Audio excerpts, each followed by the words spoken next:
नमस्कार दोस्तों, जय हिंद, वंदे मातरम। स्वागत है आपका एक बार फिर से आपके अपने YouTube चैनल डॉक्टर आईटी में। दोस्तों, आज हम बात करेंगे क्राउन एंड ब्रिज के बारे में। जैसा कि पहले भी वीडियो में बताया जा चुका है, फिक्स दांत लगाने के दो तरीके होते हैं। एक तो होता है इम्प्लांट, या इम्प्लांट करके उसके ऊपर क्राउन फिक्स कर दिया जाता है, और दूसरा होता है क्राउन एंड ब्रिज। तो आज हम लोग बस केवल क्राउन एंड ब्रिज के बारे में बात करेंगे। बहुत से मित्रों का व्हाट्सएप पे मैसेज आ रहा था, वो अपने केसेस को लेकर के कंफ्यूज्ड हैं, खुद के केसेस को लेकर के कंफ्यूज्ड हैं। उन्हें लगता है कि उनके डेंटिस्ट ने अननेसेसरली लंबा ब्रिज बना दिया, जबकि इतने यूनिट्स की जरूरत नहीं थी। तो ऐसा नहीं है दोस्तों, आपके डेंटिस्ट ने जो भी किया होगा वो आपको जानकारी दे करके ही किया होगा। अपनी मर्जी से तो कोई करेगा नहीं।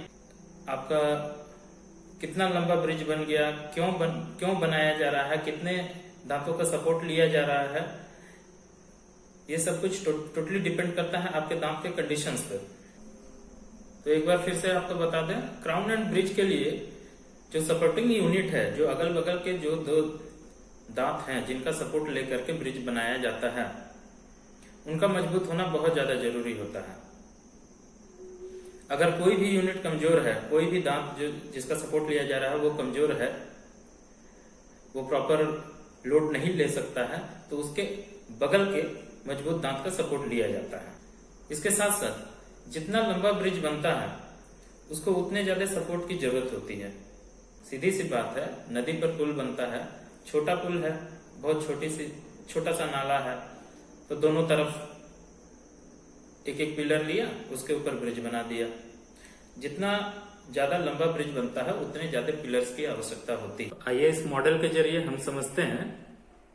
पेशेंट के दांत का ये एक मॉडल है। इस मॉडल में आप देख सकते हैं बीच का दो दांत मिसिंग है, या आगे का बीच का दो दांत मिसिंग है। तो इसमें किया क्या गया है, अगल बगल का दो मजबूत दांत का सहारा ले करके इसे क्राउन एंड ब्रिज बनाया गया। क्राउन एंड ब्रिज मतलब पुल। तो जैसे आप ये मान सकते हैं कि बीच से जैसे नदी बह रही है, तो अगल बगल दोनों किनारों पर हमने मजबूत पिलर ले लिया है, और इन्हीं पिलर के सहारे वो पुल बनाया गया है। तो इस तरीके से ये ब्रिज बना है। देखिए 4 यूनिट का, ठीक है, ये देखिए ये 4 यूनिट का। अगल बगल के दो दांत को थोड़ा थोड़ा घिसना पड़ता है, थोड़ा थोड़ा ग्राइंड करना पड़ता है, और घिसने के बाद ये नाप लेकर के लैब में चला जाता है, और उसके बाद फिर ये ब्रिज बन करके आता है। ये देखिए इस तरीके से फिक्स कर दिया जाता है। इस ब्रिज को इस तरीके से फिक्स कर दिया जाता है। ये चारों यूनिट आपस में अटैच्ड हैं, और इनको फिक्स कर दिया जाता है ये इस तरीके से। बहुत ही मजबूत डेंटल सीमेंट आता है, उसके जरिए डेंटल सीमेंट को इन दोनों यूनिट में जो कैप की तरह है, इनमें वो सीमेंट को लोड करके ये फिक्स कर दिया जाता है, इसमें लगा दिया जाता है। सिमिलरली आप ये पीछे का मॉडल देखिए, पीछे का दांत। इस मॉडल में आप समझिए बीच का एक दांत मिसिंग है। यहां पीछे आप देख रहे होंगे बीच का एक दांत मिसिंग है। तो अगल बगल इसके पीछे और इसके आगे, इस दांत के पीछे और इसके आगे दो दांत का सहारा लेकर के, जो मजबूत पिलर था उनका सहारा लेकर के, ये देखिए ये 3 यूनिट का, ये देखिए ये 3 यूनिट का ब्रिज बनकर आया है, और ये इस तरीके से फिक्स कर दिया जाता है। अब नंबर ऑफ सपोर्टिंग यूनिट कितने हैं, कितने यूनिट्स का सपोर्ट लेना है, ये टोटली डिपेंड करता है कि अगल बगल के जो दो दांत हैं जिनका सपोर्ट लिया जा रहा है ब्रिज बनाने के लिए, वो कितने मजबूत हैं। क्योंकि उन यूनिट्स का मजबूत होना बहुत ज्यादा जरूरी है, क्योंकि पूरे ब्रिज की लाइफ उसी पर डिपेंड करती है, उन सपोर्टिंग यूनिट्स पर। तो अगर कोई भी एक यूनिट अगर कमजोर है, या फिर दोनों यूनिट कमजोर है, तो दोनों तरफ जो है कि हम लोगों को उसके बगल के मजबूत दांत को सपोर्ट लेना होगा। या फिर एक तरफ का कोई दांत कमजोर है, तो उसके पीछे का एक दांत का और सपोर्ट लेना पड़ेगा। अच्छा, इसके साथ साथ ये भी ध्यान देना होता है कि जो ब्रिज बन रहा है वो किस एरिया में बन रहा है, यानी कि आगे का दांत है या पीछे का दांत है। आगे का दांत है तो चलिए एक एक दांत का सपोर्ट लेकर के हो जाता है, लेकिन पीछे का दांत हो, पीछे के मिसिंग दांत हो और वहां जो है कि ब्रिज बनाना हो, तो वहां जो है कि मजबूत होना बहुत ज्यादा जरूरी होता है उस ब्रिज का, क्योंकि चिविंग फोर्स सबसे ज्यादा जो है कि पीछे के दांतों पर ही पड़ता है। पीछे के दांतों से ही खाना चबाना होता है, तो वहां जो है कि लोड बहुत ज्यादा पड़ता है। तो उस जगह कभी ऐसा भी होता है कि जैसे प्रीमोलर्स को सपोर्ट लेना पड़ रहा है, तो प्रीमोलर को एक वीक सपोर्टिंग यूनिट माना जाता है। तो ऐसे केसेस में अगर सपोर्ट लेना होता है तो एक और प्रीमोलर का सपोर्ट ले लिया जाता है। अब आपके समझने के लिए कुछ और मॉडल्स के जरिए मैं समझा देता हूं। इस मॉडल में समझिए आप, इस केस में यहां एक दांत मिसिंग है, यहां एक दांत मिसिंग है, तो इसके पीछे इस दांत का और इस दांत को और इसके आगे इस दांत को, इन तीनों को हल्का हल्का ग्राइंड करके 1 2 3 4 5 2 यूनिट मिसिंग और 3 यूनिट सपोर्टिंग, टोटल 5 यूनिट का ब्रिज डिलीवर किया गया ये पेशेंट को। सिमिलरली इस मॉडल में आप समझिए, यहां एक ही दांत मिसिंग है, लेकिन सपोर्टिंग यूनिट कितना आया, 1 2 3। ये लोअर है, नीचे का मॉडल है।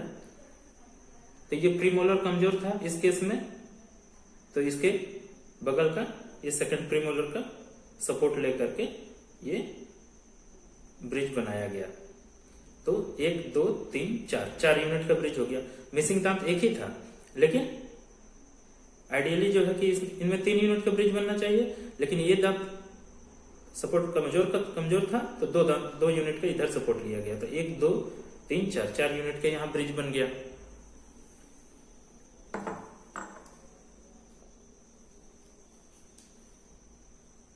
उसी तरीके से इस मॉडल में आप देखिए,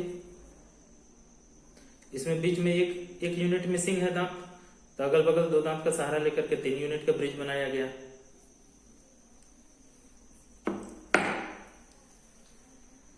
इस मॉडल में देखिए आप, यहां एक यूनिट मिसिंग है, पीछे एक यूनिट का आरसीटी किया गया था इस वाले दांत में, तो इसमें कैप बैठाना ही था, क्राउन बैठाना था। तो इस यूनिट का सहारा लेकर के और आगे एक यूनिट का सहारा लेकर 3 यूनिट का ब्रिज बन गया। तो मिसिंग दांत भी आ गया और आरसीटी वाले दांत में कैप भी लग गया, तो टोटल 4 यूनिट का ये ब्रिज बन गया। उसी तरह से इस मॉडल में आप देखिए, ये पेशेंट का नीचे का मॉडल है, तो इसमें आप देख रहे होंगे 3 यूनिट यहां दांत अवेलेबल है, मजबूत दांत, और 1 2 3 यूनिट यहां अवेलेबल है। मुंह में टोटल 6 यूनिट दांत अवेलेबल है और इतने सारे मिसिंग दांत हैं। इन 6 यूनिट का सहारा लेकर के ये टोटल 15 यूनिट का ब्रिज बन गया, नीचे का पूरा जबड़ा ही। ये पीछे का एक मॉडल है, इसमें भी इसी तरीके से एक दांत मिसिंग है और पीछे का 1 यूनिट का, और इसमें 1 यूनिट का सहारा लेकर के, ये तो आरसीटी किया हुआ दांत था, इसमें 1 यूनिट कैप बैठाना ही था। तो ये टोटल 1 2 3 4 यूनिट का ब्रिज बन गया। इसके साथ साथ पर्टिकुलर पेशेंट की एज और उसकी ईटिंग हैबिट पर भी बहुत कुछ डिपेंड करता है कि कितने यूनिट का सपोर्ट लेना है ब्रिज के लिए। तो ओल्ड एज पेशेंट है और उनकी ईटिंग हैबिट भी जो है कि सॉफ्ट है, और ज्यादातर ओल्ड एज पेशेंट तो सॉफ्ट डाइट ही लेते हैं, तो उनमें अगर ऐसा लग रहा है कि उस ब्रिज में ज्यादा सपोर्ट देने की जरूरत है, अगल बगल 2 दांत से ज्यादा सपोर्ट देने की जरूरत है, तो नहीं भी देने से चलता है। चलो इस बगल 1 दांत का सपोर्ट ले लिया और पीछे 1 दांत का सपोर्ट ले लिया, 2 यूनिट के सपोर्ट में ब्रिज बन गया, तो उनमें चलेगा, क्योंकि उनमें बहुत ज्यादा बाइटिंग फोर्स तो लगना नहीं है, बहुत ज्यादा चिविंग फोर्स तो लगना नहीं है।